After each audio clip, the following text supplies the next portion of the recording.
శ్రీమాత్రే నమః. అందరికీ శుభోదయం అండి. అయితే ఈరోజు ఒక ముఖ్య విషయం అందరికీ చెప్దాం అనుకుంటున్నానండి. కరోనా టైంలో మనం భయంతోనో, ప్రాణం మీదకొస్తుందని భయంతోనో అందరూ చాలా జాగ్రత్తగా ఉన్నారు.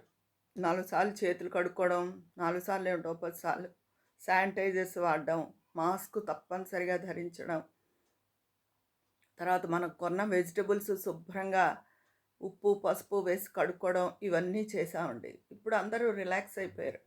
కానీ బయట ఏం బాలేదండి. రకరకాల ఏవో వైరస్‌లు అలా ఉంటూనే ఉన్నాయి. అవి ఎంతవరకు ప్రమాదకరం అన్నది కూడా మనకు తెలీదు. ఏవో ఇంకా చైనా నుంచి వస్తున్నాయి. మన రాష్ట్రాల్లో కూడా వచ్చాయన్న వార్తలు ఎప్పటినుంచో ఈ మధ్య వస్తూనే ఉన్నాయి. నెల, 2 నెలల నుంచి. కాకపోతే నేను చూసాను చాలామంది ఇప్పుడు రైతు బజార్ నుంచి కూరలు తెచ్చుకుంటారు. రైతు బజార్ కూరలు ఎక్కువ మట్టిగా ఉంటాయి. ఆ కూరలు యాజ్ ఇట్ ఈజ్ అలా కవర్స్‌తో ఫ్రిడ్జ్‌లో పెట్టేస్తున్నారు. ఫ్రిడ్జ్‌లో మనం పాలు పెట్టుకుంటాం, పెరుగు పెట్టుకుంటాం, దోసల పిండి, ఇడ్లీ పిండి అవి పెట్టుకుంటాం. వాటికి ఎంత కవర్ చేసి మూతలున్నా కూడా అది కాక మంచినీళ్ళు తాగేవాళ్ళు మంచినీళ్ళు పెట్టుకుంటారు. ఇంకా తిని ఇవన్నీ పెట్టుకుంటారు. అవి వాటన్నిటికీ ఈ జెర్మ్స్, బాక్టీరియా ఇవన్నీ వెళ్ళిపోతాయి కదండీ! కూరలంటే అవలా కింద పడేసి గుట్టల్లా అమ్ముతారు. ఓ 100 మంది చేతులు పెట్టుంటారు ఏరుకుందుకు అవి. అవసలు ఏమాత్రం మంచిది కాదండి. రైతు బజారనే కాదు, షాపుల్లో ఇంకొంచెం నీట్‌గా ఉంటాయి. అవైనా సరే బోలెడుమంది ఏరతారు, తీస్తారు.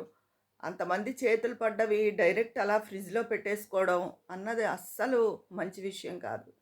ఇదివరకు కరోనా టైంలో ఎలా అయితే శుభ్రం చేసుకునేవారో అలా తప్పకుండా శుభ్రం చేసుకోవాలి. మీకు బయటికెళ్ళొచ్చి వెంటనే వాటిల్ని శుభ్రం చేసుకునే ఓపిక లేకపోతే కాసేపు రిలాక్స్ అవ్వండి. అయ్యి మీ పనులు చూసుకుని, భోంచేసి కాసేపు రెస్ట్ తీసుకుని అవన్నీ అయిపోయిన తర్వాత మధ్యాహ్నం టైంలో ఖాళీ ఉన్నప్పుడు శుభ్రంగా కడిగేసుకుని ట్యాప్ దగ్గర పెట్టుకుని ఒక నీళ్ళల్లో పెద్ద గిన్నె టబ్బో తీసుకోండి. అందులో రాళ్ళుప్పు, పసుపు వేసి ఈ కూరలు అందులో పోసేసేయండి. పోసేసి 2 సార్లు రబ్ చేసి శుభ్రంగా దుంపలు, ఉల్లిపాయలు అయితే వేరే దాంట్లో పెట్టుకుంటాం గదా! మిగతా కూరలన్నీ శుభ్రంగా కడిగి, ముఖ్యంగా పచ్చిమిరపకాయలైతే అసలెప్పుడూ కడగాలి. ఈ కరోనా, ఈ వీటిలతో సంబంధం లేకుండా, వైరస్‌లతో సంబంధం లేకుండా. ఎందుకంటే పచ్చిమిరపకాయలకి ఎక్కువ పెస్టిసైడ్స్ కొడతారు ఉంటాయి. అందుకని వాటిల్ని ఎప్పుడూ శుభ్రంగా ఉప్పు, పసుపుతో కడుక్కొని వాడుకోవాలి. వాటిల్ని వంకాయలను ఒకటి రబ్ చేస్తూ కడుక్కుని శుభ్రంగా అప్పుడు వేటికి వాటికి డివైడ్ చేసుకుని చక్కగా నీట్‌గా ఫ్రిడ్జ్ వెజిటబుల్స్ టబ్‌లో చక్కగా సర్దుకోండి. అంతేగాని అలాగే పెట్టేస్తున్నారు. అదెంత ప్రమాదం అండి. ఏమాత్రం పర్వాలేదన్నా మనం రిలాక్స్ అయిపోతాం. మిగతా పనులకి ఎక్కువ శ్రద్ధ చూపిస్తాం. అతి ముఖ్యమైనది ఆహార పదార్థం మనం తినడం. దాంతోనే కదా మనకి శక్తొచ్చేది. ఏదైతే మనకి అసలు ముఖ్యం, ఆహారం కోసమేగా అందరూ కష్టపడేది, తిండి కోసమే కదా! దాని దగ్గరకొచ్చేటప్పటికి చాలా నిర్లక్ష్యం వహిస్తున్నారు. అందుకని ఎవ్వరూ అలా ఉండొద్దు. ఇదివరకు ఎంత జాగ్రత్తగా ఉన్నారో ఎప్పుడూ కూడా అలా జాగ్రత్తగా ఉండవలసిన టైమే. కరోనా ముందు టైం వేరు, కరోనా తర్వాత ఏదో క్రీస్తు పూర్వం, క్రీస్తు శకం, క్రీస్తు పూర్వం అన్నట్టు కరోనా ముందు, కరోనా తర్వాత. ఎందుకంటే ఎప్పుడు కూడా ఏవో వైరస్‌లు మనకు వేరే దేశాల నుంచి వచ్చేస్తున్నాయి. కరోనా అప్పటినుంచి. అందుకని ఎప్పుడూ మన జాగ్రత్తలో మనం ఉండాలి. మాస్కులేసుకోండి. చాలామంది దగ్గుతున్నారు బయట. విపరీతమైన జలుబుతో ఉంటున్నారు. అంటే కొంత చలి కూడా ఉండడం వల్ల ఇంకా చలి కూడా తగ్గుతోంది మెల్లిగా. రథసప్తమి నుంచి సూర్యుడు రథాలు కదులుస్తాడంటారు ఇంకాయన. అప్పటినుంచి ఇంకా తగ్గుతుంది. మరి జలుబులు తగ్గచ్చు, తగ్గపోవచ్చు. అయినా మన జాగ్రత్తలో మనం ఉండి మాస్క్ వేసుకొని బయటికెళ్ళినప్పుడు ఈ వెజిటబుల్స్ ఇలా కడుక్కుని, చేతులు కూడా అస్తమానం శుభ్రంగా కడుక్కుని, శానిటైజర్స్ వాడడం వల్ల ఎక్కువ కొంతమంది పడక స్కిన్ డిజీజెస్ అవి వచ్చాయి అంటున్నారు. అలా అని కాకుండా హ్యాండ్ బ్యాగ్‌లో అది మగవాళ్ళైతే జేబులో చిన్నది పెట్టుకుని బయట ఎక్కడైనా మనం ఏదైనా ముట్టుకున్నప్పుడు డస్ట్ అదైతే కొద్ది వేసుకుని చేతులు క్లీన్ చేసుకోవడం అవి మంచిది. ఇవి ఇంకెప్పుడు మనం పాటించాలండి జీవితం మనం ఉన్నన్నాళ్ళు కూడా. అదే మంచిది. ముఖ్యంగా ఈ కూరగాయల విషయంలో అసలు నిర్లక్ష్యం చెయ్యొద్దు. ఎంతో ఫ్రిడ్జ్ అంటే ఎంతో దాన్ని హైజెనిక్‌గా చూసుకోవాల్సింది. అలాంటి దాంట్లో ఈ బయట నుంచి తెచ్చిన కూరలు యాజ్ ఇట్ ఈజ్ అలా పెట్టేయడం అస్సలు మంచిది కాదు. అందరూ ఇది పాటించండి తప్పకుండాను. తర్వాత బయట బళ్ళ దగ్గర కూడా పిల్లలు కూడా ఏవి పడితే అవి తినేయద్దు అసలు. కల్తీలు ఎక్కువగా ఉంటున్నాయి కదా! అసలు ఎవరికీ ఏమీ పడడం లేదు. ఇంట్లో చేసుకున్నవే పడడం లేదు. తేడాగా ఉంటుంది. కాసిన పకోడీలేసుకు తింటే ఒక రకమైన వెంటనే 10 నిమిషాల్లో కడుపు ఒకలా అయిపోతుంది. అవి ఏంటి మనం అప్పటికప్పుడు పెట్టిన ఫ్రెష్ నూనెతోనూ తెచ్చుకున్న శనగపిండితోనూ మంచి శనగపిండితోనూ వేసుకున్న శనగపిండిలో తేడా, లేతే మనలోనే తేడా వచ్చేసిందా? నూనెలో తేడా అర్థం అవ్వట్లేదు.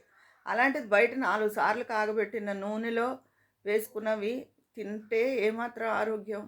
పానీపూరి అని ఆ నీళ్ళు ఎలాంటివో తెలీదు. ఎక్కడో పట్టేస్తారు. మన ఇంట్లో చక్కగా ఫిల్టరైజేషన్ అయినవి తాగుతాం. బాయిల్ చేసుకునైనా తాగుతాం. ఫిల్టర్స్ పెట్టుకుని వాటి ద్వారా వచ్చినవైనా తాగుతాం. ఆ బయట పిచ్చి నీళ్ళతో ఆ పానీపూరీలు కూడా తినొద్దు. ఈ పిల్లలకి అనుకోండి వింటారు, వినకపోతారు, కానీ చెప్తున్నాను. మన ఆడవాళ్ళైతే మాత్రం కూరలను శుభ్రంగా కడిగి వాడండి. వంటింట్లో తప్పకుండా హ్యాండ్ వాష్ ఉంచుకోండి. డెటాల్‌దో ఏదో చేతులు శుభ్రం చేసుకుంటూ ఉండండి. మాస్క్ పెట్టుకోండి బయటికెళ్ళినప్పుడు తప్పనిసరిగా. తర్వాత శానిటైజర్ కూడా ఒకటి హ్యాండ్ బ్యాగ్‌లో చిన్నది ఉంచుకోండి. ఇవన్నీ ఎప్పుడూ ఇంక పాటించాలండి. చెప్పాగా కరోనా ముందు, కరోనా తర్వాత అని. కరోనా అనేవి ఎక్కడికి వెళ్ళిపోలేదు. అవి రకరకాల ఇంకో పేర్లు మారుతున్నాయి తప్ప ఆ వైరస్ అలాగే తిరుగుతోంది. అందుకని అందరూ తగు జాగ్రత్తలో ఉండాలని నేను మనస్ఫూర్తిగా కోరుకుంటున్నాను మీ అందరినీను. అలా పాటించండి. కూరలను ఎప్పుడు శుభ్రం చేసే వెజిటబుల్స్ ఎంత మంచి కొట్లో నీట్‌గా కనిపించినా సరే కడుక్కునే పెట్టండి. ఫ్రిడ్జ్ అనేది మనం చాలా జాగ్రత్తగా పరిశుభ్రంగా వాడుకునే వస్తువు. దాని పట్ల నిర్లక్ష్యం వద్దు. ఎప్పటికప్పుడు నిలవేమైనా ఉంటే కొన్ని రోజులు అయిపోయినవి తీసేసేయండి. బ్రెడ్ అవి పెట్టేస్తారు. చాలా రోజులు ఫ్రిడ్జ్‌లో ఉందే కదా పర్వాలేదనుకుంటారు. కానీ అంతకు మించి 3 రోజుల మించి బ్రెడ్ వద్దు. అది తీసి పడేయండి. అది. ఈ లోపల వాడేస్తే గొడవే లేదు. అంటే ఇదివరకు ఒంట్లో బాగుండని వాళ్ళకే బ్రెడ్ కాల్చి పెట్టేవారు. కానీ ఇప్పుడు బ్రెడ్‌తో రకరకాల శాండ్‌విచ్‌లు, ఇంకా టిఫిన్స్ అన్నీ బ్రెడ్ ఉప్మా అవన్నీ చేస్తున్నారు కాబట్టి బ్రెడ్ ఎక్కువ వాడకం ఎక్కువైంది. దాన్ని కూడా అంతే. వాడితే ఆ రోజుకి వాడేసేయండి. లేకపోతే 2 రోజులు. తప్పితే మూడో రోజు ఇంక తీసి పడేయాలంతే. ఫ్రిడ్జ్‌లో ఉంది కదా అని వాటిల్ని ఎక్కువ రోజులు వాడేయొద్దు అలా ఫ్రిడ్జ్‌లో పెట్టేసి. ఇది అందరికీ మీకు తెలియదని కాదు. తెలియకుండా కూడా చాలామంది ఈ కూరలను అలా తెచ్చిన వాటిని తెచ్చినట్టు పెట్టేస్తున్నారు. అది నేను చూశాను కాబట్టి నేను మీకు చెప్పడం జరుగుతోంది. ఇదివరకు ఎలా కరోనా టైంలో ఎంత జాగ్రత్తగా ఉండాలో కూడా ఎప్పుడూ మనం అంత జాగ్రత్తగాను ఉండాలి. మాస్కులు బయటికెళ్ళినప్పుడు కంపల్సరీ వేసుకోండి. ఇదండి ఈరోజు నేను మీ అందరికీ చెప్పే విషయం. మీకు నా ఈ టాపిక్ నచ్చితే కామెంట్ బాక్స్‌లో తెలియజేయండి. అక్కడ మాట్లాడుకుందామా మరి. ఉంటాను. మీ స్నేహితురాలు విజయ పన్నాల.